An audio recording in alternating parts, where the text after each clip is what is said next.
పురాతన ఈజిప్ట్ మానవ చరిత్రలో అత్యంత గ్రేటెస్ట్ ఎంపైర్స్ లో ఇది కూడా ఒకటి. వీళ్ళే గ్రేట్ పిరమిడ్స్ ని కానీ లేదంటే మైటీ స్పింక్స్ ని కానీ నిర్మించారు. అండ్ ఒకానొక టైంలో భూమి మీద మోస్ట్ పవర్ఫుల్ కంట్రీగా కూడా ఈజిప్ట్ ని మార్చారు. బట్ ఈ రోజు మీరు దాని గురించి తెలుసుకుందామంటే దానికి సంబంధించిన ఏ ఒక్క పూర్తి ఎవిడెన్స్ కూడా దొరకదు. కేవలం కొన్ని రూన్స్ మాత్రమే దొరుకుతాయి. మరి ఆ ఏన్షియంట్ ఈజిప్టియన్ ఎంపైర్ అంతటికి కూడా ఏమైంది, ఎందుకని ఆ ఎంపైర్ కంప్లీట్ గా నాశనం అయిపోయింది, సివిల్ వార్ కా లేదంటే క్లైమేట్ చేంజ్ గా లేదంటే ఏదైనా డిసీజ్ కారణంగానా, అసలు ఏం జరిగింది అనేది ఇప్పుడు ఈ వీడియోలో డీటెయిల్ గా తెలుసుకునే ప్రయత్నం అయితే చేద్దాం. బట్ అది తెలుసుకోవాలంటే మనం చాలా పురాతన కాలానికి వెళ్లాల్సి ఉంటుంది. అప్పట్లో power house of the world గా పేరు తెచ్చుకున్న ఈజిప్ట్ తర్వాత కంప్లీట్ గా నాశనం అయిపోవడానికి one of the biggest reason ఏంటి అంటే క్లైమేట్ చేంజ్ అని చెప్పొచ్చు. ఇప్పుడు మీరు ఈజిప్ట్ లోని కైరో దగ్గరికి వెళ్ళి అండ్ ఆ పిరమిడ్ చుట్టుపక్కల ప్రాంతాల దగ్గరికి వెళ్ళి చూసినట్టయితే మీకు అది ఒక ఎడారి ప్రాంతంలా కనబడుతూ ఉంటుంది. కానీ ఒకానొక టైంలో ఏన్షియంట్ ఈజిప్టియన్ కింగ్డమ్ మొదలైన టైంలో ఇది చాలా డిఫరెంట్ గా ఉండేది. అప్పట్లో డ్రై ఏరియా చాలా తక్కువ ఉండేది. మొత్తం ప్రాంతం అంతా కూడా చెట్లతో నిండిపోయి ఉండేది, గడ్డితో నిండిపోయి ఉండేది. చాలా అద్భుతమైన ఎకోసిస్టమ్ కూడా ఉండేది. చాలా రకాల జంతువులు ఉండేవి, చాలా రకాల పక్షులు కూడా ఉండేవి ఆ ప్రాంతంలో. దీని కారణంగా చాలా ట్రైబ్స్ ఆ ప్రాంతానికి వచ్చి వాళ్ళ జీవితాన్ని కొనసాగించేవి. సుమారుగా 7500 సంవత్సరాల క్రితం ఆ ప్రాంతంలో చాలా మంది నివసించి అక్కడ అగ్రికల్చర్ చేసుకుంటూ చాలా రకాల కల్చర్స్ ని కూడా ఆ ప్రాంతంలో నెలకొల్పారు. జంతువుల్ని పెంచేవారు, టూల్స్ని పాటరీని డెవలప్ చేసేవారు, రెడిమెంటరీ సిస్టమ్స్ ఆఫ్ గవర్నమెంట్ని కూడా డెవలప్ చేసేవారు. అండ్ ఆ టైంలో ఎలా ఉండేదంటే ఈ ప్రపంచంలో ఏదైనా ఒక వస్తువు కనబడిందంటే అది మొట్టమొదటిగా ఈజిప్ట్లోనే తయారవ్వాలి, ఈజిప్ట్లోనే కనబడాలన్నట్టుగా తయారైంది అక్కడ సిచ్యువేషన్. మొదటగా అక్కడ ఉండే వాళ్ళలో బడారియన్ పీపుల్ చాలా ఎక్కువగా ఉండేవాళ్ళు. వాళ్లే ఆ ప్రాంతాన్ని మొట్టమొదటిగా ఆక్రమించుకొని అక్కడ సెటిల్ అయ్యారు. అండ్ ఆ తర్వాత నకాడా పీపుల్ కూడా అక్కడ ఉండేవారు. అండ్ వాళ్ళేమో వెపన్స్ను కూడా ఫోర్జరీ చేసేవారు అప్పట్లో. సో వాళ్ళు వెపన్ కల్చర్ని కూడా ఆ ప్రాంతానికి తీసుకొచ్చారు. అండ్ ఆ ప్రాంతంలో చిన్న ఫార్మ్స్, చిన్న విలేజెస్ని క్రియేట్ చేసి ఫైనల్గా వాటన్నిటిని కలిపి ఒక పెద్ద సిటీగా కూడా మార్చారు. అండ్ మెయిన్గా అప్పట్లో లొకేషన్ కూడా వాళ్ళకి చాలా బాగా హెల్ప్ అయింది. నకాడాస్ ఆ ప్రాంతాన్ని పూర్తిగా కంట్రోల్లో తీసుకున్నారు. నైల్ వ్యాలీ మొత్తాన్ని కూడా వాళ్ళ ఆధీనంలోకి తీసుకొని ఆ ప్రాంతంలో జరగాల్సిన ట్రేడింగ్ మొత్తాన్ని కూడా వాళ్లే జరిపించేవారు. ఇమీడియట్గా న్యూబియా ప్రజలతోని, మెసపటోనియా వాళ్ళతోని కూడా చాలా మంచి రిలేషన్స్ని కూడా పెంచుకొని ఇమీడియట్గా అన్ని ప్రాంతాలకి కూడా వాళ్ళ యొక్క ట్రేడింగ్ని, వాళ్ళ యొక్క బిజినెస్ని బాగా ఎక్స్పాండ్ చేశారు. అంతేకాకుండా అప్పట్లో హీరోగ్లిఫ్స్ ద్వారా లాంగ్వేజ్ కమ్యూనికేషన్ కూడా వాళ్ళు ఎక్కువగానే చేసేవారు. సో ఈజిప్టియన్ ఎంపైర్ భారీగా డెవలప్ అవడంలో ఈ సివిలైజేషన్ వాళ్ళ యొక్క పాత్ర చాలా ఎక్కువగానే ఉందనే చెప్పాలి. అయితే ఒక సామ్రాజ్యం ఎప్పుడు మొదలవుతుంది? ఒక రాజు ఉన్నప్పుడే కదా. అయితే మొదట్లో ఈజిప్టియన్ హిస్టరీ చాలా వరస్ట్గానే ఉండేది. ఇన్ఫాక్ట్ కొంతమంది ప్రజలు ఏమని తెలియజేశారంటే అప్పట్లో చాలా ఎక్కువగా గొడవలు పడేవారు. ఈజిప్ట్ 2 భాగాలుగా విడిపోయింది కూడా. బట్ ఈజిప్టియన్ ప్రీస్ట్ మరియు స్కాలర్ అయిన మ్యాన్తో ఏమని తెలియజేశారంటే అప్పట్లో ఒక రాజు ఆ 2 ప్రాంతాలని కూడా కలిపాడు. అతని పేరు కింగ్ మేనస్. సో అతనే ఆ యూనిఫైడ్ ఈజిప్ట్ ని పరిపాలించాడు మొదట్లో అని అయితే తెలియజేశాడు. హాయ్ ఫ్రెండ్స్, మీరు ఎప్పుడైనా సరే 5000 రూపాయల ప్రోడక్ట్ 250 రూపాయలకి రావడానికి గమనించారా? లేదు కదా. కానీ అమెజాన్, ఫ్లిప్కార్ట్ లాంటి కంపెనీస్ ఏం చేస్తూ ఉంటాయంటే కొన్ని గోల్డెన్ హవర్స్ టైంలో మెగా డీల్స్ ఇస్తూ ఉంటాయి. ఆ డీల్స్ టైంలో ఒక్కొక్క ప్రోడక్ట్ మీద 90% నుంచి 95% వరకు డిస్కౌంట్ అయితే ఉంటుంది. అయితే ఈ డీల్స్ కోసం మీరు కాన్స్టెంట్గా ఆ యాప్స్ చెక్ చేస్తూ ఉండలేరు కదా. కానీ మీకోసం నేను వాటన్నిటిని కూడా కాన్స్టెంట్గా చెక్ చేస్తూ ఉంటాను. అండ్ దాంట్లో ఎప్పుడు ఏ డీల్ పెట్టినా కూడా ఇమీడియట్గా మీకు ఆ ప్రోడక్ట్ని అయితే షేర్ చేస్తాను. మీరు ఇమీడియట్గా ప్రోడక్ట్ని పర్చేస్ చేయొచ్చు దాని నుంచే. అండ్ అంతేకాదు కొన్ని ఎక్స్ట్రాడినరీ ప్రొడక్ట్స్ ఉంటాయి, వాటిని మీరు బయట ఎక్కడ కూడా చూడరు. వాటి గురించి కూడా నేను మీకు షేర్ చేస్తాను. మీరు సింపుల్గా చేయాల్సింది ఒకటే, కింద డిస్క్రిప్షన్లో మన టెలిగ్రామ్ ఛానల్ లింక్, మన వాట్సాప్ ఛానల్ లింక్, మన ఇన్స్టా బ్రాడ్కాస్ట్ ఛానల్ లింక్ ఉంటాయి. వీటిలో మీరు ఏ యాప్ ఎక్కువగా వాడతారో ఆ యాప్కి సంబంధించిన లింక్ మీద క్లిక్ చేసి ఆ యాప్లో ఉన్న మన ఛానల్ని ఫాలో అవ్వండి. దాంట్లో రెగ్యులర్గా చాలా ప్రొడక్ట్స్ అయితే మీకు అప్డేట్ అవుతూ ఉంటాయి. అండ్ ఆ ప్రొడక్ట్స్లో మీకు ఏది నచ్చినట్టయితే దాన్ని మీరు కొనుగోలు చేయొచ్చు వెంటనే. సో డిస్క్రిప్షన్లో లింక్స్ ఉన్నాయి, వెంటనే ఫాలో అవ్వండి. అయితే చాలా మంది హిస్టోరియన్స్ ఏమంటారంటే మీన్స్ అనే ఒక రాజు కథ వేరు రాజుల యొక్క కథలన్నీ కలిపి రాసిన ఒక కథ, లేదంటే ఒక యూనిఫైయింగ్ ఫిగర్ ని క్రియేట్ చేయడం కోసం డిజైన్ చేసిన ఒక మిత్ కూడా అయి ఉండొచ్చు అని తెలియజేశారు. నిజానికి ఏ రాజు కూడా ఈజిప్ట్ ని కలపలేదు. ఈజిప్టియన్ ప్రజలే మెల్లిమెల్లిగా పరిస్థితులను అర్థం చేసుకొని కలిసిపోయారు. 3150 బిఫోర్ ద కామన్ ఎరా టైంలో వాళ్ళు కలిసిపోయారని అయితే తెలియజేస్తూ ఉంటారు. అయితే అప్పట్లోనే ఎర్లీ డైనాస్టిక్ పీరియడ్ అయితే స్టార్ట్ అయింది ఈజిప్ట్కి సంబంధించింది. ఎర్లీ కింగ్స్ అందరూ కూడా లోవర్ ఈజిప్ట్లోనే ఎక్కువగా ఉండేవారు. అప్పట్లో వాళ్ళ యొక్క క్యాపిటల్గా మెంఫిస్ ఉండేది. ఎందుకంటే ఆ ప్రాంతంలో లేబర్ ఎక్కువగా దొరికేవారు. అగ్రికల్చర్ సెక్టర్ కూడా ఆ ప్రాంతంలో ఎక్కువగా డెవలప్ అయింది. సో కింగ్స్ ఆ ప్రాంతంలో ఉండి అక్కడ వెల్త్ని మరింత ఇంప్రూవ్ చేసి ఆ ప్రాంతంలో పెద్ద టోమ్స్ని కట్టించుకోవడం మొదలుపెట్టారు. అండ్ వాళ్ళ యొక్క సెలబ్రేషన్స్ కోసం అవన్నీ కూడా చేసుకునేవారు. బేసిక్గా అప్పట్లో ఇలాంటివి కట్టడం అంటే ఇంపాసిబుల్ అని అనుకునేవాళ్ళు, కానీ ఆ రాజులైతే వాటిని కట్టి చూపించారు. అండ్ నిజానికి అప్పట్లోనే ఒక పాయింట్ స్టార్ట్ అయింది. ఈజిప్టియన్ రాజులను పిరమిడ్లని దేవుళ్ళుగా చూడడం మొదలుపెట్టారు అప్పటి నుంచి. ఆ తర్వాత నుంచి కూడా అలా కొనసాగుతూ వచ్చింది. అయితే మస్తాబా టోమ్స్ అనేవి యాక్చువల్గా ఇప్పుడు మనం చూస్తున్న పిరమిడ్స్ అయితే కాదు. కాకపోతే వాళ్ళు ఈజిప్ట్ యొక్క ఆర్కిటెక్చరల్ అచీవ్మెంట్స్లో చాలా అంటే చాలా ముఖ్యమైన పాత్రనే పోషించారు. ఇన్ఫ్యాక్ట్ సుమారుగా 500 సంవత్సరాల పాటు వాళ్ళు ఆ ప్రాంతాన్ని పరిపాలించారు కదా. దాంట్లో భాగంగా వాళ్ళు చాలా రకాల పిరమిడ్స్ అయితే ఆ ప్రాంతంలో కన్స్ట్రక్ట్ చేశారు. ఆ తర్వాత 2686 బిఫోర్ ద కామన్ ఎరా టైంలో ఓల్డ్ కింగ్డమ్ యొక్క ఎరా అనేది స్టార్ట్ అయింది. అండ్ ఆ టైంలో ఏన్షియంట్ ఈజిప్టియన్ పీపుల్ ఈజిప్ట్ యొక్క షేప్ని కొంచెం మార్చారని చెప్పాలి. అండ్ రాజ్యం ఏమో పెరుగుతోంది, అగ్రికల్చర్ సెక్టర్ ఏమో ఇంకా పెరిగింది. సో పెద్ద సంఖ్యలో ప్రజలు ఆ ప్రాంతానికి రావడం మొదలు పెట్టారు. ఆఫ్రికా నుంచి, ఏషియా నుంచి చాలా మంది అక్కడికి వచ్చి అక్కడ నివసించడం మొదలు పెట్టారు. అండ్ గవర్నమెంట్ కూడా ఒక స్ట్రాంగ్ సిస్టమ్ని ఫామ్ చేసింది. అడ్మినిస్ట్రేషన్ ఏమో ట్యాక్సెస్ని కలెక్ట్ చేస్తోంది. వాటన్నిటిని ఉపయోగించి మరింత ఇన్ఫ్రాస్ట్రక్చర్ని క్రియేట్ చేస్తోంది. అలాగే ఇరిగేషన్ సిస్టమ్స్ని కూడా క్రియేట్ చేశారు. దాని కారణంగా క్రాప్స్ మరింత ఎక్కువగా పండడం మొదలుపెట్టాయి. అయితే ఇక్కడ వరకు జీవితం అంతా కూడా చాలా బాగుంది, చాలా అంటే చాలా ప్రశాంతంగా వెళ్ళిపోతూ వచ్చింది. కానీ ఆ తర్వాత నుంచి కూడా రూలర్స్ ప్రజలందరినీ కూడా కన్స్ట్రక్షన్ ప్రాజెక్ట్స్ మీద ఎక్కువగా ఫోకస్ చేయమని చెప్పారు. అండ్ అది కూడా ఏంటి, పిరమిడ్ల కైండ్ ఆఫ్ కన్స్ట్రక్షన్స్. నిజానికి వాటి కారణంగా ఏమైనా యూజ్ ఉంటుందా అంటే ఉండదు. కాకపోతే కొంతమంది ఏమంటారంటే ఒకప్పటి కాలంలో ఈ పిరమిడ్లని పవర్ సోర్సెస్ కింద కూడా వినియోగించేవారని చెబుతూ ఉంటారు. ఒకవేళ నిజంగా దానికోసం వాడినట్టయితే యూజ్ ఉన్నట్టే, లేదంటే కేవలం సమాధుల కోసమే అంటే మాత్రం వేస్టే కదా. సో అలాగా ప్రజలందరినీ కూడా దానికోసం ఎక్కువగా వాడేవారు. ప్రజల పరిస్థితి ఎంత వరస్ట్గా ఉన్నప్పటికీ కూడా ఆ కన్స్ట్రక్షన్స్ ని ఆపకుండా చూసుకునేవారు. అండ్ ఒక్కొక్క రాజు మారుతున్న కొద్దీ పాత రాజు కట్టిన వాటికంటే నేను ఇంకా పెద్దవి కట్టాలనుకుంటూ వచ్చేవారు. అంటే ఇప్పట్లా కాదు, పాత వాళ్ళు కట్టిన నేను కూల్చేస్తాను అన్నట్టుగా కాకుండా పాత వాళ్ళు కట్టిన దానికంటే ఇంకా పెద్దగా ఇంకా గొప్పగా నేను కట్టాలి అనుకునేవాళ్ళు. అండ్ ఆ తర్వాత వచ్చిన వాళ్ళే గ్రేట్ పిరమిడ్ ఆఫ్ గిజాని కానీ స్పింక్స్ ని కానీ వీటన్నిటిని కూడా నిర్మించారు. అండ్ ఇంకా ఎన్నో భారీ కట్టడాలను అయితే నిర్మించారు ఆ ప్రాంతంలో. కాకపోతే అంతకంటే ముందు అటువంటివి ఇంకెన్నో నిర్మించారు ఆ ప్రాంతంలో. అండ్ వీటన్నిటినీ కూడా సెలబ్రేషన్స్ కోసం, అంటే మేము ఎంత గొప్పవి కట్టించామని చెప్పుకోవడానికి మాత్రమే వాడుకునేవారు, ఇంకేమీ లేదు. ప్రాబ్లం ఏంటంటే ఆ రీసోర్సెస్ అన్నింటినీ కూడా వాటి కోసం వాడేయడం వలన ఒక సర్టెన్ టైంకి వచ్చేసరికి ఆ రీసోర్సెస్ అసలు ఏమాత్రం అందుబాటులో లేకుండా పోయాయి. అండ్ ల్యాండ్స్ని కూడా చాలా పెద్ద సంఖ్యలో ఈ టామ్స్ కోసం, ఈ పిరమిడ్స్ వంటి వాటి కోసం కేటాయించేయడం వలన ప్రజల్లో మాత్రమే కాదు లోకల్ గవర్నర్స్ నుంచి కూడా అపోజిషన్ స్టార్ట్ అయింది. ఫైనల్గా కంట్రీ కొంచెం డీసెంట్రలైజ్ అవ్వడం మొదలుపెట్టింది.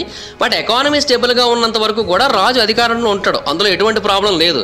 జస్ట్ ఏంటంటే బయట ఉన్న వాళ్ళు గొడవలు పడుతుంటారు, తిట్టుకుంటుంటారు, ఇదన్నీ జరుగుతూ ఉంటాయి. కానీ 2200 ఇయర్ బిఫోర్ ద కామన్ ఎరా టైంలో ఆ సామ్రాజ్యానికి విపరీతమైన కరువు వచ్చింది. అగ్రికల్చర్ సెక్టర్ మొత్తం సమూలంగా నాశనం అయిపోయింది. సెంట్రల్ గవర్నమెంట్ కొలాప్స్ అయిపోయింది. ఎవరైతే పవర్ని కోరుకుంటున్నారో వాళ్ళందరూ కూడా సెలబ్రేట్ చేసుకున్నారు ఆ టైంలో. కానీ ఆ సెలబ్రేషన్ ఎక్కువ కాలం పాటు కొనసాగలేదు. ఎందుకంటే అప్పట్లోనే ఏన్షియంట్ ఈజిప్ట్ యొక్క ఫస్ట్ ఇంటర్మీడియట్ పీరియడ్ స్టార్ట్ అయింది. అది సుమారుగా 125 సంవత్సరాల వరకు కొనసాగింది. మామూలుగా అయితే 120 సంవత్సరాలు అనేది ఎక్కువే, కానీ వేరే ఈజిప్టియన్ రూలింగ్స్తో కంపేర్ చేసుకున్నట్టయితే చాలా అంటే చాలా తక్కువ టైం అనే చెప్పాలి. అయితే మిగతా గవర్నర్స్ అందరూ కూడా ఆ టైంలో సెంట్రల్ గవర్నమెంట్ యొక్క సహాయం లేకుండానే ఏం కాదు, మన దగ్గర ఆపర్చునిటీ ఉంది కదా, సో మనం ప్రజల్ని రూల్ చేసేయచ్చు, మనకి సెంట్రల్ గవర్నమెంట్ అక్కర్లేదు అనుకున్నారు. అలా కొన్నాళ్ల పాటు చేసిన తర్వాత వాళ్ళ దగ్గర ఉన్న మనీ అంతా కూడా అయిపోయింది. అండ్ సెంట్రల్ గవర్నమెంట్ నుంచి వాళ్ళు మొదటి నుంచి సపోర్ట్ అడగకపోవడం వల్ల అప్పుడు రాలేదు వాళ్ళకి. దాని కారణంగా ఫుడ్ షార్టేజెస్ బాగా ఎక్కువైపోయాయి. దాని కారణంగా సివిల్ వార్ వచ్చింది. అండ్ లోకల్ లీడర్స్ ఆ టైంలో ఇంకొక ప్లాన్ వేశారు. అదేంటంటే వాళ్ళు ప్రజలందరినీ కూడా డివైడ్ చేసేసి వాళ్ళు రూల్ చేయొచ్చు అనుకున్నారు. మెయిన్గా వేరే ప్రాంతాల నుంచి ఆ ప్రాంతానికి వచ్చిన వలసదారులు ఉంటారు కదా, వాళ్ళు కూడా ఆ ప్రాంతాన్ని రూల్ చేయొచ్చు అనుకున్నారు. లైక్ ఇండియాకి చూడండి, ఈస్ట్ ఇండియా కంపెనీ వచ్చి ఇక్కడ రూల్ చేసింది కదా, సేమ్ అలాగే అనమాట. కాకపోతే ఏంటంటే ఈస్ట్ ఇండియా కంపెనీ బిజినెస్ చేయడానికి వచ్చింది. ఇక్కడ ప్రజల్లో కొంతమంది ఏంటంటే ఇక్కడ జస్ట్ పనులు చేసుకోవడానికి వచ్చి ఈ ప్రాంతం మీద ఆధిపత్యం చలాయించేద్దాం అనుకున్నారు. అండ్ ఆ టైంలో ఈజిప్ట్ ఎలాగో డివైడ్ అయిపోయింది కాబట్టి వాళ్ళు దాన్ని యూటిలైజ్ చేసుకున్నారు. అండ్ ఈజిప్ట్ ఆ టైంలో 2 కింగ్డమ్స్గా డివైడ్ అయిపోయింది.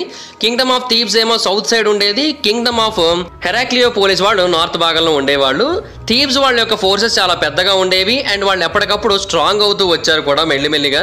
2055 బిఫోర్ ద కామన్ ఎరా నాటికి కింగ్ మెంటుహోటెప్ II అనే ఒక వ్యక్తి థీబియన్ ఫోర్సెస్ని లెడ్ చేయడం మొదలుపెట్టాడు. అతను ఈ హెరాక్లియోపోలిటియన్ టెరిటరీలోకి తమ యొక్క సైన్యాన్ని పంపించి ఆ ప్రాంతం మొత్తాన్ని కూడా వాళ్ళ యొక్క ఆధీనంలో తీసుకొని మళ్ళీ ఈజిప్ట్ మొత్తాన్ని కూడా ఒక్కదానిగా మార్చాడు. అండ్ ఆ తర్వాత కొత్త ఎరా స్టార్ట్ అయింది, అదే ద మిడిల్ కింగ్డమ్. అండ్ ఇక్కడ ఈజిప్ట్ యొక్క స్ట్రక్చర్లో ఉన్న ఫ్రాక్చర్స్ ఏవైతే ఉన్నాయో అవి మెల్లిమెల్లిగా బయటికి రావడం మొదలుపెట్టాయి. కాకపోతే కొత్త రూలర్స్ వచ్చారు కదా, వాళ్ళు అన్నింటినీ కూడా అర్థం చేసుకొని మెల్లిమెల్లిగా ప్రాబ్లమ్స్ని రెక్టిఫై చేయడం మొదలుపెట్టారు. అండ్ ఇమీడియట్గా దాని యొక్క ప్రాబ్లమ్స్ మెల్లిమెల్లిగా తగ్గడం మొదలుపెట్టాయి. అండ్ ఈజిప్టియన్ యొక్క కొత్త రూలర్స్ అయిన మెంటుహోటెప్ II అతని యొక్క సక్సెసర్స్ వీళ్ళందరూ కూడా కింగ్డమ్ ని ఎక్స్పాండ్ చేయడం మొదలు పెట్టారు. అంతేకాకుండా మెల్లిమెల్లిగా ఆ ప్రాంతంలో ఆర్ట్ ని, లిటరేచర్ ని, మాన్యుమెంట్స్ కన్స్ట్రక్షన్ ని వీటన్నిటిని కూడా పెద్దది చేశారు. అండ్ ఈజిప్ట్ మళ్ళీ స్ట్రాంగ్ గా మారింది. అంతకు ముందు ఉన్న దానికంటే ఇంకా స్ట్రాంగర్ గా మారిపోయింది. అండ్ ఆ టైంలో ఈజిప్ట్ ఒక కొత్త విషయాన్ని గమనించింది. అదేంటంటే న్యాచురల్ డిజాస్టర్స్ కారణంగా ఈజిప్ట్కి ఎప్పటికైనా ప్రాబ్లమే అని. సో అందుకని ఆ న్యాచురల్ డిజాస్టర్స్ వచ్చినప్పుడు ఈజిప్ట్కి ఏమీ కాకుండా ఉండేందుకు వాళ్ళు ఆ కంట్రీ యొక్క అగ్రికల్చర్ విషయంలో మాత్రమే కాకుండా ఆ కంట్రీ యొక్క సరిహద్దుల విషయంలో కూడా బాగా ఫోకస్ చేసి సరిహద్దుల యొక్క చుట్టుపక్కల భాగంలో పెద్ద పెద్ద వాల్స్ ని, పెద్ద పెద్ద బ్లాకేజెస్ ని నిర్మించడం మొదలు పెట్టారు. దీనికోసం వాళ్ళకి డబ్బు ఎక్కువగా కావాలి కాబట్టి ముందు న్యూబియా మీద దాడి చేసి ఆ ప్రాంతాన్ని వాళ్ళ ఆధీనంలోకి తీసుకొని అక్కడ ఉన్న క్వారీస్ ని, గోల్డ్ మైన్స్ ని వాళ్ళ ఆధీనంలో తీసుకొని తర్వాత ఈజిప్ట్ యొక్క డెవలప్మెంట్ కోసం వాటన్నిటిని కూడా వాడడం మొదలు పెట్టారు. అండ్ అంతేకాకుండా వాళ్ళ మీద వేరే వాళ్ళు దాడి చేసే అవకాశం కూడా ఉంది కాబట్టి లార్జ్ స్కేల్లో సెక్యూరిటీ ప్రాజెక్ట్స్ ని కూడా డెవలప్ చేయడం మొదలు పెట్టారు. చాలా పెద్ద సంఖ్యలో కోటల్ని నిర్మించారు. అంతేకాకుండా ఎటు నుంచి దాడి చేసే అవకాశం ఉన్నా కూడా ఆ ప్రాంతంలో చాలా అంటే చాలా పకడ్బందీగా సెక్యూరిటీ సిస్టమ్స్ ని ఏర్పాటు చేశారు. సో ఇది కూడా ఈజిప్టియన్ కల్చర్ లో కొన్ని మార్పులను తీసుకొచ్చిందనే చెప్పాలి. అయితే మొదట్లో ఈజిప్టియన్ పీపుల్ వాళ్ళ యొక్క రూలర్ గురించి ఎక్కువగా సెలబ్రేట్ చేసుకునేవారు. బట్ కాలం గడుస్తున్న కొద్దీ అది మారింది. ఆర్ట్ మరియు లిటరేచర్ అంతా కూడా అక్కడి గాడ్స్ గురించి, అక్కడ సిచ్యువేషన్ గురించి, అక్కడ కల్చర్ గురించి, వీటన్నిటి గురించి కూడా ఆర్ట్ మరియు లిటరేచర్ ని అందించడం మొదలు పెట్టారు. అండ్ ఆసిరిస్ ని అప్పట్లో ఎక్కువగా పూజించేవారు. ఇతన్ని గాడ్ ఆఫ్ ఫెర్టిలిటీగా అందరూ కూడా పూజించేవారు. అండ్ అతనికి సంబంధించి ఎన్నో స్టాట్యూస్, మాన్యుమెంట్స్ కూడా ఆ ప్రాంతంలో మనకు కనిపిస్తూనే ఉంటాయి ఇప్పటికీ కూడా. అండ్ కన్స్ట్రక్షన్ ప్రాజెక్ట్స్ మరిన్ని పెరిగాయి. ఈజిప్ట్కి ఏమో మరింత ఎక్కువగా లేబర్ అవసరమవుతూ వచ్చింది. దీని కారణంగా ఫారెన్ వర్కర్స్ కూడా ఆ ప్రాంతానికి మరింత ఎక్కువయ్యారు. బట్ వాళ్ళ కారణంగా మిడిల్ కింగ్డమ్ కొంచెం డెవలప్ అవుతూ వచ్చింది కాబట్టి వాళ్ళ రాకని ఎవరు కూడా వ్యతిరేకించలేదు. అండ్ ఈజిప్ట్ యొక్క గోల్డెన్ ఎరా మళ్ళీ మొదలైపోయింది. కానీ ప్రకృతి ఊరుకోదు కదా, మళ్ళీ ప్రాబ్లం వచ్చింది. ఈసారి కరువు కాదు, ఈసారి ఏకంగా వరదలు వచ్చాయి. నైలు నదికి చాలా భారీ స్థాయిలో వరదలు వచ్చాయి. ఇన్ఫాక్ట్ వాళ్ళ యొక్క అండర్ కన్స్ట్రక్షన్ ఇన్ఫ్రాస్ట్రక్చర్ మొత్తాన్ని కూడా కంప్లీట్ గా నాశనం చేసేసి ఎకానమీ మొత్తాన్ని కూడా సమూలంగా నాశనం అయిపోయేటట్టుగా చేసింది. ఆ టైంలో రూరల్ గా ఉన్న వ్యక్తి పేరు అమెనమ్హాట్ III. అతను ఆ సిచ్యువేషన్కి అసలు ఏమాత్రం ప్రిపేర్ అవ్వలేదు. అండ్ వేరే ప్రాంతాల నుంచి వచ్చి అక్కడ సెటిల్ అయిన వాళ్ళు ఉన్నారు కదా, వాళ్ళు ఏదో ఒకటి చేసి ఈ ప్రాంతం నుంచి సర్వైవ్ అవ్వాలనుకున్నారు. కానీ సర్వైవ్ అవ్వడానికి ఆల్రెడీ ప్రాబ్లమ్స్ వచ్చాయి కదా. సో మనం సర్వైవ్ అవ్వాలి అంటే మనమే లీడర్స్ అవ్వాలి అనే ఒక క్వశ్చన్ వాళ్ళకు వచ్చింది. అక్కడ ఒక గ్రూప్ ఉంది, ఆ గ్రూప్ని హైక్సోస్ అని పిలుస్తూ ఉంటారు. వాళ్ళు నైల్ డెల్టా యొక్క పవర్ మొత్తాన్ని కూడా వాళ్ళ ఆధీనంలోకి తీసేసుకున్నారు. అండ్ మెల్లిగా ఈజిప్ట్ మొత్తాన్ని కూడా వాళ్ళ వైపు లాక్కోవాలని అయితే వాళ్ళు ట్రై చేశారు. అండ్ ఏన్షియంట్ ఈజిప్టియన్స్ ఏమో అప్పటికే చాలా అద్భుతమైన వాటిని నిర్మించడం మొదలు పెట్టారు. కానీ వాటిలో చాలా వరకు సమూలంగా నాశనం అయిపోయాయి. అటువంటి వాటిని మళ్ళీ ఇప్పుడు నిర్మించాలన్నా కూడా అవ్వదనైతే కొంతమంది పురాతన కాలం నాటి ఆర్కియాలజిస్టులు చెబుతూ ఉంటారు. అయితే ఈజిప్టియన్ హిస్టరీ ఎక్కడితో అయిపోలేదు. ఇంకా చాలా మంది ఉన్నారు, మనకు తెలిసిన రాజులు, చాలా మంది ఫేమస్ రూలర్స్ ఉన్నారు ఈజిప్ట్కి సంబంధించి. బట్ వాళ్ళందరూ రావాల్సి ఉంటుంది కదా అనే క్వశ్చన్ వస్తుంది. కానీ ఇక్కడ ఒక మెయిన్ ట్విస్ట్ ఉంది. అదేంటంటే వాళ్ళందరూ ఈజిప్ట్ని రూల్ చేశారు కానీ వాళ్ళందరూ కూడా ఈజిప్టియన్స్ కాదు. మనం పురాతన కాలం నాటి ఈజిప్టియన్ సివిలైజేషన్ ఎందుకు అంతరించిపోయింది అనేది మాట్లాడుకుంటున్నాం. కానీ మిగతా వాళ్ళందరూ కూడా పూర్తి స్థాయిలో ఈజిప్టియన్స్ కాదు. అండ్ ఇక్కడ నుంచి కూడా ఏన్షియంట్ ఈజిప్ట్ కొంచెం స్టెబిలిటీని కోల్పోయింది. వాళ్ళు చాలా బలమైన వాటిని నిర్మించారు, అంతవరకు బాగానే ఉంది. కానీ వాళ్ళు బలంగా లేరే, వాళ్ళ యొక్క బలం మెల్లిమెల్లిగా తగ్గిపోతూ వచ్చింది. అక్కడ నుంచే వాళ్ళకి అసలైన ప్రాబ్లమ్స్ రావడం మొదలుపెట్టాయి. ఇందాక చెప్పినట్టుగా హిక్సోస్ అనే ఒక లార్జెస్ట్ గ్రూప్ చాలా త్వరగా అడ్వాంటేజ్ తీసుకొని ఆ ప్రాంతంలో ఉన్న పవర్ని వాళ్ళ వైపు లాగేసుకుందని చెప్పాను కదా. అయితే వాళ్ళు మెల్లిమెల్లిగా అక్కడ నుంచి స్ప్రెడ్ అవ్వడం మొదలుపెట్టారు. 1785 బిఫోర్ ద కామన్ ఎరా నాటికి వాళ్ళు ఆ ప్రాంతాన్ని దాటి ఈజిప్ట్ యొక్క అప్పటి క్యాపిటల్ అయిన అవారిస్ని చేరుకున్నారు. అండ్ అప్పటికే రాజు తన యొక్క పవర్ని చాలా వరకు కోల్పోయాడు కాబట్టి అతను థీబిస్కి పారిపోయాడు ఇమీడియట్గా. బేసిక్గా హిక్సోస్ వాళ్ళకు కూడా రూల్ చేయడం అంటే నచ్చదు. వాళ్ళకి రాజు ఉండాలి, కానీ ఆ రాజుని వీళ్ళకంటే తక్కువగానే ఉంచాలి. అది వాళ్ళ యొక్క మెయిన్ పాయింట్. అంతే తప్ప వాళ్ళు రూలింగ్ చేయాలనుకోవట్లేదు. సో అందుకని అతను మళ్ళీ వెనక్కి పిలిపించి నువ్వు ఎప్పటి వరకు అయితే మా దగ్గర అణిగిమణిగి ఉంటావో అప్పటి వరకు నువ్వు ఈ ప్రాంతాన్ని రూల్ చేసుకోవచ్చు అని అయితే అతనికి పర్మిషన్ ఇచ్చారు. బట్ ఆ తర్వాత నుంచి కూడా కంట్రోల్ అంతా వీళ్ళ చేతుల్లోనే ఉంది. సో ఆ టైంలో ఎవరైనా సరే ఈజిప్ట్ని విజిట్ చేసినట్టయితే వాళ్ళందరూ కూడా హిక్సోస్ అక్కడ ఛార్జ్లో ఉండడాన్ని గమనిస్తారు తప్ప ఈజిప్టియన్ రాజులు ఛార్జ్లో ఉండడాన్ని అయితే గమనించరు. అండ్ ఆ తర్వాత నుంచి కూడా ఇది అలా కొనసాగుతూ వచ్చింది. అండ్ ఒకనొక టైంలో మళ్ళీ ప్రజలు కొంచెం వ్యతిరేకించారు. ఆ టైంలో వార్ జరిగింది. ఈజిప్టియన్స్ కూడా ఒక పవర్ఫుల్ ఆర్మీ అయితే ఉంది, బట్ అది మ్యాన్ పవర్ మీద ఎక్కువగా డిపెండ్ అయి ఉంది, మోడర్న్ వెపనరీ మీద కాదు. హిక్సోస్ ఏం చేశారు, చాలా త్వరగా టూల్స్ని డెవలప్ చేశారు. వాళ్ళు ఏం చేశారంటే ఫైరింగ్ బోస్ క్రియేట్ చేశారు, హార్స్ డ్రాన్ చారియట్స్ క్రియేట్ చేశారు. సో చాలా ఫాస్ట్గా డెవలప్ అయ్యి వాళ్ళు ఇంకా డేంజరస్గా మారిపోయారు. మరొక పక్క థీబ్స్లోని సెంట్రల్ గవర్నమెంట్ వాళ్ళకు కూడా ఎప్పుడైనా ప్రాబ్లం ఎదురవచ్చన్న ఉద్దేశంతో ముందు జాగ్రత్తగా వాళ్ళు కూడా అన్ని రకాల చర్యలు అయితే తీసుకుంటూ ఉన్నారు. అండ్ అక్కడేమో సివిల్ వార్ జరుగుతూనే ఉంది మరొక పక్క.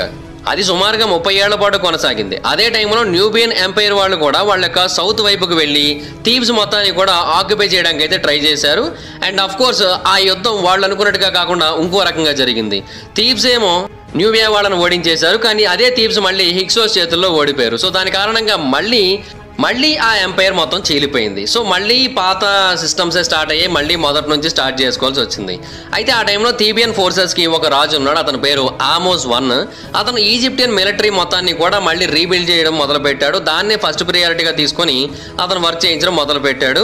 అండ్ ఒక గట్టి క్యాంపెయిన్ ద్వారా అతను హిక్సోస్ని ఈజిప్ట్ నుంచి కంప్లీట్గా బయటకు తరిమేసి ఆ ప్రాంతం మొత్తాన్ని కూడా తన ఆధీనంలో తీసుకొని మళ్ళీ మొత్తాన్ని కూడా ఒకటి చేశాడు. అయితే అతను అక్కడతో ఆగిపోలేదు. అతను నియర్ ఈస్ట్ దగ్గర ఉన్న ప్రాంతాన్ని కూడా తన కంట్రోల్లోకి తీసుకొని ఈజిప్ట్ చుట్టుపక్కల ఉన్న ప్రాంతాల్లో ఎక్కువ భూమిని తన దగ్గర ఉంచుకోవాలనుకున్నాడు. సో అక్కడ నుంచి కూడా కొత్త కింగ్డమ్ అనేది స్టార్ట్ అయింది ఈజిప్ట్లో. ఇది సుమారుగా ఒక 500 సంవత్సరాల పాటు కొనసాగింది. అండ్ అదే ఈజిప్టియన్ సివిలైజేషన్ యొక్క లాస్ట్ సివిలైజేషన్ అని కూడా చెప్పొచ్చు, లాస్ట్ కింగ్డమ్ అని కూడా చెప్పొచ్చు. అండ్ న్యూ ఈజిప్ట్ చాలా అంటే చాలా పెద్దగా బిల్డ్ అవ్వడం మొదలుపెట్టింది. అండ్ ఈ టైంలో అక్కడ రాజులు ఒక కొత్త పేరు పెట్టుకున్నారు, అదే ఫారో. సో ఈజిప్టియన్ రాజుల్ని అప్పటి నుంచే ఫారోస్ అని పిలవడం మొదలుపెట్టారు న్యూ కింగ్డమ్ టైం నుంచి. అంతకుముందు నుంచి కేవలం కింగ్స్ అని మాత్రమే పిలిచారు. అండ్ ఆ టైంలో చాలా మంది ఫేమస్ రూలర్స్ ఉన్నారు ఆ ప్రాంతంలో. ద క్వీన్ హ్యాట్‌షెప్సెట్ కావచ్చు అండ్ మిగతా వాళ్ళు కావచ్చు, వీళ్ళందరూ కూడా ఫారోస్ గానే ఆ ప్రాంతాన్ని రూల్ చేశారు. అండ్ హిక్సోస్ చేసిన డ్యామేజ్ మొత్తాన్ని కూడా వాళ్ళందరూ కూడా రిపేర్ చేశారు. అండ్ చాలా రకాల ట్రేడింగ్ ఎక్స్పెడిషన్ కూడా చేశారు. దాని కారణంగా చాలా పెద్ద సంఖ్యలో ఇంపోర్ట్స్ కూడా వచ్చాయి, బ్రాంజ్ కానీ వుడ్ కానీ ఇవన్నీ వచ్చాయి. వాటిని ఉపయోగించుకొని మళ్ళీ టెంపుల్స్ని కన్స్ట్రక్ట్ చేయడం మొదలుపెట్టారు. అది కూడా ఈజిప్టియన్ గ్రేటెస్ట్ రూలర్స్ కోసమే. సో మళ్ళీ రీసోర్సెస్ అన్ని కూడా వాటి కోసం వాడడం మొదలు పెట్టారు. కానీ మళ్ళీ ప్రాబ్లం వచ్చింది. ఒక బుట్టలో ఉన్న యాపిల్స్ అన్ని పాడైపోవడానికి అన్ని పాడైపోవాల్సిన అవసరం లేదు, ఒకటి పాడైపోయినా సరిపోతుందని చెబుతూ ఉంటారు కదా. సేమ్ అదే కైండ్ ఆఫ్ సిచ్యువేషన్ ఇక్కడ జరిగింది. ఈ న్యూ కింగ్డమ్ డిక్లైన్ అయిపోవడానికి కూడా ఒక రీజన్ ఉంది. అది చాలా కాంప్లికేటెడ్ ఇష్యూ అని చెప్పాలి. అది ఫారో అయిన అఖెనాటన్ నుంచి స్టార్ట్ అయింది. బేసిక్గా అతని యొక్క థాట్ ప్రాసెస్ కారణంగా ఇదంతా జరిగింది. అతను ఒక నోటోరియస్లీ ఎసెంట్రిక్ అలాగే రూత్లెస్ రూలర్ కూడా. ఈజిప్ట్ యొక్క ట్రెడిషనల్ పాలిథిస్టిక్ కల్చర్ ఏదైతే ఉందో ఆ కల్చర్ని, ఆ నమ్మకాన్ని అతను కంప్లీట్గా పక్కన పెట్టేసి సన్ గాడ్ అయిన యాటన్ని వాళ్ళందరికీ ఇంట్రడ్యూస్ చేసి అతనే ఇంకా మీకు దేవుడు, అతన్ని మాత్రమే మీరు పూజించాలని చెప్పడం మొదలుపెట్టాడు. ఇన్ఫ్యాక్ట్ యాటన్ గాడ్కి సంబంధించిన చాలా పెద్ద పెద్ద నిర్మాణాలు కూడా చేపట్టాడు. క్యాపిటల్ సిటీని కూడా కొత్త లొకేషన్కి మూవ్ చేసేసాడు. అండ్ దానికి మళ్ళీ అతని పేరే పెట్టుకున్నాడు. ఇలాగ చాలా రకాల మార్పులు చేశాడు. అతని యొక్క లీగసీ ఎన్నాళ్ళైతే కొనసాగిందో అన్నాళ్ల పాటు ఆ ప్రాంతం అంతా కూడా నాశనమైంది. కాకపోతే ఆ తర్వాత అతని యొక్క కొడుకైన కింగ్ ట్యూటన్ ఖామన్ మాత్రం ఆ ప్రాంతంలోకి మళ్ళీ వరల్డ్ కల్చర్ని తీసుకొని వచ్చాడు. మళ్ళీ ట్రెడిషనల్ సిస్టమ్ ఆఫ్ వర్షిప్ని కూడా రీస్టోర్ చేశాడు. సో ప్రజలందరూ కూడా కొంచెం హ్యాపీ అయ్యారు. బట్ పూర్తి స్థాయిలో రికవర్ అయిందా అంటే లేదనే చెప్పాలి. ఆ ప్రాంతంలో పూర్తి స్థాయిలో రికవరీ అనేది జరిగింది 1279 బిఫోర్ ద కామన్ ఎరా టైంలో. అప్పట్లో రామ్సెస్ II అనే రాజు ఆ ప్రాంతాన్ని అయితే అధిరోహించాడు. అతనే ఆ ప్రాంతాన్ని చాలా అంటే చాలా అద్భుతంగా రూల్ చేసిన ఫారో అని చెప్పాలి. అతను చాలా స్టాట్యూస్ని, చాలా ఆబ్లిస్క్ని కూడా కన్స్ట్రక్ట్ చేయించాడు. బట్ దానితో పాటుగా చాలా పెద్ద సంఖ్యలో రిసోర్సెస్ని కూడా ప్రాపర్గా యూటిలైజ్ చేసుకున్నాడు. అండ్ వేరే నైబరింగ్ ఏరియాస్ మీదకి యుద్ధాలకు వెళ్ళి వాటన్నిటిని కూడా తన ఆధీనంలోకి తెచ్చుకోవడం మొదలుపెట్టాడు. అండ్ అతను ఎప్పుడైతే హిటిటీస్ మీదకి వెళ్ళాడో వాళ్ళు అతనితో శాంతి చర్చలను అయితే చేశారు. సో అలా మొట్టమొదటి పీస్ ట్రీటీ కూడా చరిత్రలో అక్కడే నమోదైంది.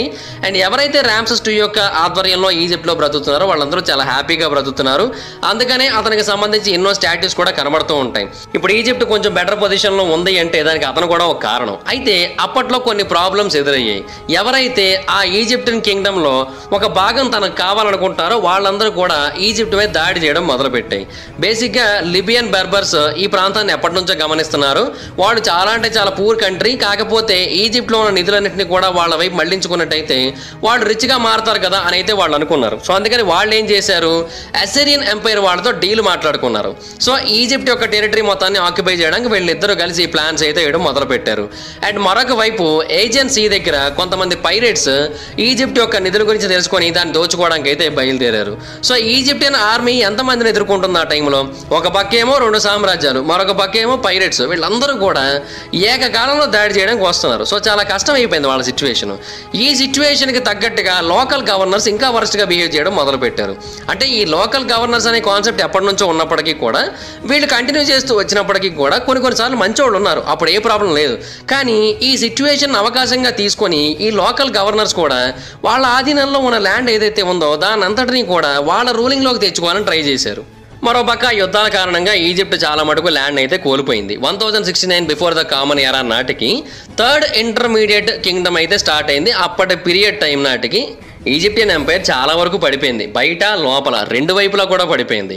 సో థీబ్స్కి చెందిన హై ప్రీస్ట్లు అందరూ కూడా వాళ్ళ ఆధీనంలో ఉన్న కొన్ని ప్రాంతాల్లో వాళ్లే రూల్ చేయడం మొదలుపెట్టారు, వాళ్లే కింగ్ అన్నట్టుగా కూడా బిహేవ్ చేయడం మొదలుపెట్టారు. అండ్ సుమారుగా 300 సంవత్సరాల పాటు ఈ ప్రాంతంలో అలాంటి సిచ్యువేషన్సే కొనసాగాయి. అండ్ ఆ టైంలో కుషైట్ టెరిటరీ వాళ్ళు ఆ ప్రాంతానికి వచ్చి ఆ ప్రాంతం మొత్తాన్ని కూడా వాళ్ళ ఆధీనంలో తీసుకున్నారు. థీబ్స్ని కానీ డెల్టా ఏరియాని కానీ వాళ్ళ ఆధీనంలో తీసుకున్నాక కింగ్ పై అనే ఒక పర్సన్ ఆ ప్రాంతంలో పరిపాలన అయితే చేయడం మొదలుపెట్టాడు. ఈజిప్ట్ అయితే ఉంది, కానీ నిజంగానే ఈజిప్ట్ అంటే కాదు కదా, వాళ్ళందరూ కూడా బయట నుంచి వచ్చిన వాళ్ళే. ఆ కుషైట్ రూల్ ఏదైతే ఉందో వాళ్ళు ఈజిప్ట్కి చెందిన ఒరిజినల్ రూలర్స్కి సంబంధించిన అన్ని రకాల వివరాలని కూడా తుడిచిపెట్టడానికి ట్రై చేశారు. వాళ్ళ యొక్క అసలైన కట్టడాలు ఏవైతే ఉన్నాయో వాటిని కూల్చేయడానికి ట్రై చేశారు. వాళ్ళ వల్ల కాక వదిలేశారు. పిరమిడ్లను కూడా కూల్చేద్దాం అనుకున్నారు, కానీ వాళ్ళ వల్ల కాలేదు. ఎంత ట్రై చేసినప్పటికీ కూడా దాంట్లో కొన్ని ముక్కలు మాత్రమే పోయాయి. అందువలన ఇంకా ఏం చేయలేక దాన్ని వదిలేశారు అలాగా. సో ఈజిప్ట్ యొక్క అసలైన చరిత్రను వాళ్ళు నాశనం చేయలేకపోయారు, కానీ ఈజిప్టియన్స్ని మాత్రం చాలా వరకు ఇబ్బందులు అయితే పెట్టారు. మళ్ళీ కొన్నాళ్ళకి అసిరియన్స్ ఆ ప్రాంతానికి వచ్చి వీళ్ళ మీద దాడి చేసి ఆ ప్రాంతాన్ని వాళ్ళ ఆధీనంలో తీసుకున్నారు. అండ్ అసిరియన్స్ ఎప్పుడైతే ఆ ప్రాంతంలోకి ఎంటర్ అయ్యారో అక్కడ ఉన్న ఈజిప్టియన్స్ అందరినీ కూడా కంప్లీట్గా ఆ ప్రాంతం నుంచి తరిమి కొట్టేశారు. అండ్ ఈజిప్టియన్ కల్చర్ని ఫాలో కాకుండా అసిరియన్స్ కంటూ ఒక ఓన్ కల్చర్ ఉంది కాబట్టి వాళ్ళందరూ ఆ కల్చర్ని మాత్రమే అక్కడ ఇంప్లిమెంట్ చేయడానికి ట్రై చేశారు. సో థీబ్స్ యొక్క ఫేమస్ టెంపుల్స్ అన్నింటినీ కూడా కాల్ చేయడానికి కూడా ట్రై చేశారు. అక్కడ ప్రజలను ఏమో బయటికి తరిమేశారు. ఇవన్నీ కూడా జరిగాయి అక్కడ. అయితే వాళ్ళందరినీ కూడా తరిమేయడం కోసం వాళ్ళు గ్రీక్ మెర్సనరీస్తో కొన్ని డీల్స్ అయితే పెట్టుకున్నారు. దాని కారణంగానే ఇప్పుడు ఈజిప్టియన్ సివిలైజేషన్లో గ్రీక్ యొక్క ఇన్ఫ్లుయెన్స్ కూడా మనకు కొంత కనబడుతూ ఉంటుంది. ఎందుకంటే వాళ్ళ ప్రాంతం మొత్తాన్ని కూడా ఇన్వైట్ చేసేసారు కదా. అయితే ఆ తర్వాత 525 బిఫోర్ ద కామన్ ఎరా టైంలో పర్షియన్ ఎంపైర్ వాళ్ళు వచ్చి ఆ ప్రాంతం మొత్తాన్ని కూడా వాళ్ళ ఆధీనంలో తీసుకున్నారు. అయితే పర్షియన్ రూలర్ తనను తాను ఫారో ఆఫ్ ఈజిప్ట్గా పిలిపించుకునేవాడు, కానీ అతను ఈజిప్ట్ నుంచి రూల్ చేసేవాడు కాదు. అతను ఇరాన్లోనే ఉండేవాడు, అక్కడ నుంచే రూలింగ్ చేసేవాడు. అండ్ రెబలియన్స్ ఏమైనా ఉన్నప్పటికీ వాటిని అక్కడి నుంచే కంట్రోల్ చేసేవాడు. సో నిజానికి చెప్పాలంటే ఇక్కడ నుంచే అఫీషియల్గా ఈజిప్టియన్ ఎరా ఎండ్ అయిపోయినట్టే పర్షియన్స్ ఎరా స్టార్ట్ అయిపోయింది. కాకపోతే ఈజిప్ట్ ఎండ్ అయిపోవడానికి ఇంకా టైం ఉందనే చెప్పాలి. ఈజిప్ట్ అప్పటికి కూడా ఒక వెల్తీ రీజనే, ఎటువంటి ట్రెజర్ షార్టేజెస్ లేవు. అండ్ అన్ని ఎంపైర్స్ లాగే ఇది కూడా చాలా మంచి పొజిషన్లో ఉంది. సో అందువల్ల వేరే వాళ్ళు కూడా ఈ ప్రాంతాన్ని అప్పటికి కూడా తమ ఆధీనంలో తెచ్చుకోవడానికి ట్రై చేస్తున్నారు. అండ్ ఆ తర్వాత పర్షియన్స్ అలా కొన్నేళ్ల పాటు రూల్ చేశారు. బట్ 332 బిఫోర్ ద కామన్ ఎరా టైంలో ఇంకొక సంఘటన జరిగింది. ఆ టైంలో ఏమైందంటే ఒక రాజు ఆ ప్రాంతం మీదకి దండయాత్రకు వచ్చాడు. ఆ రాజుని అలెగ్జాండర్ ది గ్రేట్ అని పిలుస్తూ ఉంటారు. అతను టోలమిక్ కింగ్డమ్ని రూల్ చేశాడు. అలెగ్జాండర్ కోసం తెలిసిందే కదా, అతను ఆ ప్రాంతం మొత్తాన్ని కూడా తన ఆధీనంలోకి తీసేసుకున్నాడు. దాని మీదకి దాడి చేసి ఇన్ఫ్యాక్ట్ ప్రజలు కూడా అక్కడ గవర్నమెంట్ వల్ల అసలు ఏమాత్రం సాటిస్ఫైడ్గా లేరు కాబట్టి వాళ్ళు కూడా అలెగ్జాండర్కే మద్దతు ఇచ్చారు. వాళ్ళందరూ కూడా అతను చాలా హ్యాపీగా వెల్కమ్ చేశారు. అండ్ అతను ఆ ప్రాంతంలో వాళ్ళ యొక్క కల్చర్ మొత్తాన్ని కూడా మళ్ళీ రీస్టోర్ చేశాడు. పాత కల్చరల్ ఎలిమెంట్స్ కానీ బిల్డింగ్స్ కానీ వాటన్నింటినీ కూడా మళ్ళీ యాజ్ ఇట్ ఈస్గా ఉండేటట్టుగా చేశాడు. అండ్ ఒక క్యాపిటల్ని కూడా నిర్మించాడు పోర్ట్ సిటీ అయిన అలెగ్జాండ్రియా ఆధారంగా. అండ్ తన యొక్క ట్రేడింగ్ మొత్తాన్ని కూడా అక్కడ నుంచే జరిపేటట్టుగా చూశాడు. సో ఆ ప్రాంతంలో చాలా బాగా డెవలప్మెంట్ చేశాడు. In fact famous light house of Alexandria అని కూడా అతని యొక్క సక్సెసర్సే నిర్మించారు ఆ ప్రాంతంలో. ఇన్ఫ్యాక్ట్ అందుకనే వరల్డ్లోని 7 వండర్స్లో 2 మనకి అక్కడే కనబడుతూ ఉంటాయి. సో అలాగా ఆ ప్రాంతం అంతా కూడా చాలా బాగా డెవలప్ అవుతూ ఉంది. అండ్ చుట్టుపక్కల ఉన్న అన్ని సివిలైజేషన్స్తో కలిసి వాళ్ళు చాలా హ్యాపీగా నివసిస్తూ ఉన్నారు. బట్ మంచి మంచి విషయాలన్నిటికీ కూడా ఏదో ఒక రోజు ఒక ఎండ్ అయితే ఉంటుంది కదా. అలెగ్జాండర్ ది గ్రేట్ చాలా మంచి రూలరే, కానీ ఆ తర్వాత వచ్చిన వాళ్ళందరూ కూడా ఆ ప్రాంతంలో పీస్ని మెయింటైన్ చేయడంలో, పబ్లిక్ని హ్యాపీ చేయడంలో బాగా ఫెయిల్ అయ్యారు. దాని కారణంగా ఇంటర్నల్గా మళ్ళీ గొడవలు జరిగాయి. మళ్ళీ ఈజిప్టియన్ రిలీజియన్ ఎవరైతే రూల్ చేయాలనుకుంటున్నారో వాళ్ళందరూ కూడా దాడులు చేయడం మొదలుపెట్టారు. మళ్ళీ లోకల్గా కూడా రెబలియన్స్ అనేవి పెరిగిపోయాయి. బట్ ఒక్క ఏరియా మాత్రం బాగా బూమ్ అయింది. అదేంటి అంటే ట్రేడింగ్. ఇన్ఫ్యాక్ట్ ఈజిప్టియన్స్ ఆ టైంలో చాలా అంటే చాలా ఎక్కువగా డెవలప్ అయ్యారు. వేరు వేరు దేశాలకు కూడా ఎక్స్పోర్ట్ చేయడం మొదలుపెట్టారు అక్కడ వాటిని. అండ్ వాళ్ళకు ఒక పవర్ఫుల్ నైబర్ ఉంది, దాని పేరు రోమన్ ఎంపైర్. అది కూడా చాలా ఫాస్ట్గా గ్రో అవుతోంది. ఇది ఇటలీ ఆధారంగా ఉండే ఎంపైర్ అది. అండ్ రోమ్ ఎక్కువగా ఈజిప్టియన్ ఎక్స్పోర్ట్స్ మీద ఆధారపడి ఉంది. అయితే ఒక టైం వచ్చిన తర్వాత వాళ్ళకి ఏమనిపించిందంటే, అవును మనం ఈజిప్ట్ నుంచి అన్ని వస్తువులు కొంటున్నాం కదా, ఒకవేళ ఈజిప్ట్ కనుక మనకి సడన్గా ఎక్స్పోర్ట్ చేయడం ఆపేసినట్టయితే మనకి ఏమవుతుంది, చాలా ఇబ్బంది అయిపోతుంది కదా. అదే ఈజిప్ట్నే కనుక మనం రూల్ చేసినట్టయితే అప్పుడు ఈజిప్ట్ అంతా మనదే, ఇంకా మనం చాలా ఈజీగా ఎక్స్పోర్ట్ చేసుకోవచ్చు, అక్కడ నుంచి ఇక్కడ ఇంపోర్ట్ చేసుకోవచ్చు అనుకున్నారు. సో ఆ టైంలో రోమన్ ఎంపైర్ వాళ్ళు కూడా ఆ ప్రాంతం మీద వాళ్ళ యొక్క ఆధిపత్యాన్ని అయితే కొన్ని ప్రాంతాలలో చూపించారు. అండ్ ఆ టైంలోనే క్లియోపాత్రా అనే ఒక పర్సన్ కూడా వచ్చింది. ఈ క్లియోపాత్రా అనే పర్సన్ చాలా పవర్ఫుల్ క్వీన్, మనకందరికి కూడా తెలిసిందే. బట్ నిజానికైతే ఆమె ఈజిప్టియన్ ఏమీ కాదు. ఆమె కేవలం ఈజిప్ట్ కల్చర్లో ఒక భాగం మాత్రమే, కానీ ఈజిప్టియన్ అయితే కాదు. ఆమె టోలమిక్ డైనాసిటీ యొక్క లాస్ట్ క్వీన్. ఆమె రోమన్ పొలిటీషియన్ అయిన మార్క్ యాంటనీతో ప్రేమలో పడింది. ఆ తర్వాత రోమన్ ఇన్వేషన్ జరిగింది ఈజిప్ట్లో, అండ్ వాళ్ళ యొక్క ఫోర్సెస్ చాలా ఈజీగా ఈజిప్టియన్ సివిలైజేషన్ వాళ్ళని ఓడించేశారు. అండ్ వాళ్ళు రోమన్ ఎంపరర్స్గా మారారు. అండ్ ఆ తర్వాత క్లియోపాత్రా కూడా ఈ ప్రాంతానికి రూలర్గా వచ్చింది. అగస్టస్ అనే పేరున్న ఎంపరర్ అప్పట్లో రిచెస్ట్ పర్సన్ ఇన్ ద వరల్డ్గా మారాడు, ఎందుకంటే మొత్తం ఎన్నో సివిలైజేషన్స్ అతని యొక్క అండర్లో ఉన్నాయి కాబట్టి. సో అలాగే ఒక పెద్ద బ్యాంగ్తో ఈజిప్టియన్ ఎంపైర్ కంప్లీట్గా ఎండ్ అయిపోయింది అక్కడతో. అండ్ ఆ తర్వాత వచ్చిన వాళ్ళందరూ కూడా ఈజిప్టియన్ ట్రెడిషన్స్ని, ఈజిప్టియన్ కల్చర్ని కంప్లీట్గా ఎరైజ్ చేయడానికి ట్రై చేశారు. ఇన్ఫ్యాక్ట్ రోమన్స్ క్రిస్టియానిటీని రోమ్కి తీసుకుని వెళ్ళారు, దాన్ని అక్కడ మరింత పెంచి పెద్ద చేయడానికి ట్రై చేశారు. అలాగా ఈజిప్టియన్ ఆర్థడాక్స్ చర్చ్ వంటి వాటిని కూడా అక్కడ నిర్మించారు. ఇన్ఫ్యాక్ట్ క్రిస్టియానిటీని బాగా డెవలప్ చేయడానికి ట్రై చేశారు ఆ ప్రాంతంలో. మనకి అంతే కదా, బ్రిటిషర్లు ఈ ప్రాంతానికి వచ్చిన తర్వాత వాళ్ళు ఈ ప్రాంతంలో క్రిస్టియానిటీని కొంచెం ఎక్కువగా డెవలప్ చేశారు. అండ్ ఇప్పుడు వాళ్ళు కొంచెం ఎక్కువగానే ఉన్నారు ఇప్పుడు భారతదేశంలో. అండ్ హిందూసే పూర్తి స్థాయిలో ఉన్న టైంలోనే మొఘల్స్ ఈ ప్రాంతానికి వచ్చి మొఘల్స్ని బాగా పెంచారు, అండ్ ఇస్లాం పీపుల్ని బాగా పెంచారు. అండ్ ఆ తర్వాత బ్రిటిషర్లు వచ్చి క్రిస్టియానిటీని బాగా పెంచారు. అలా ఇండియా పరిస్థితి ఎలాగైతే మారిందో ఈజిప్ట్ పరిస్థితి కూడా అలాగే మారిపోయింది. అండ్ ఆ తర్వాత రోమన్ ఎంపైర్లో కూడా కొన్ని గొడవలు స్టార్ట్ అయ్యాయి. అంటే వాళ్ళలో వాళ్ళకే స్టార్ట్ అయ్యాయి. క్రిస్టియానిటీకి మరియు లోకల్ ఫెయిత్కి మధ్య కొన్ని వందల సంవత్సరాల పాటు అక్కడ గొడవలు జరిగాయి. దాని కారణంగా 391 CE టైంలో ఎంపరర్ అయిన థియోడోసియస్ అనే పర్సన్ క్రిస్టియానిటీని ఈజిప్ట్ యొక్క అఫీషియల్ రిలీజియన్గా అనౌన్స్ చేసి అక్కడ ఉన్న టెంపుల్స్ అన్నింటినీ కూడా డెమాలిష్ చేయడానికి ట్రై చేశాడు. చాలా వరకు నాశనం చేశాడు, బట్ కొన్ని మాత్రం అతను చేయలేకపోయాడు. చెప్పాను కదా, ఎంత ట్రై చేసినా కూడా కొన్నిటిని కూర్చడం కష్టం, అవి అంత బలంగా ఉంటాయి. అందువల్ల అతను ఏమీ చేయలేకపోయాడు. అలాగే ఏన్షియంట్ ఈజిప్టియన్ హిస్టరీ కానీ ట్రెడిషన్స్ కానీ కొంతవరకు కనిపించకుండా పోయాయి. అండ్ హీరోగ్లిఫ్స్ ఏమో లాస్ట్ లాంగ్వేజ్గా మారిపోయింది. కానీ నిజానికైతే ఆ హీరోగ్లిఫ్స్ లాంగ్వేజ్ అనేది ఎంతోమందికి తెలిసిన లాంగ్వేజే.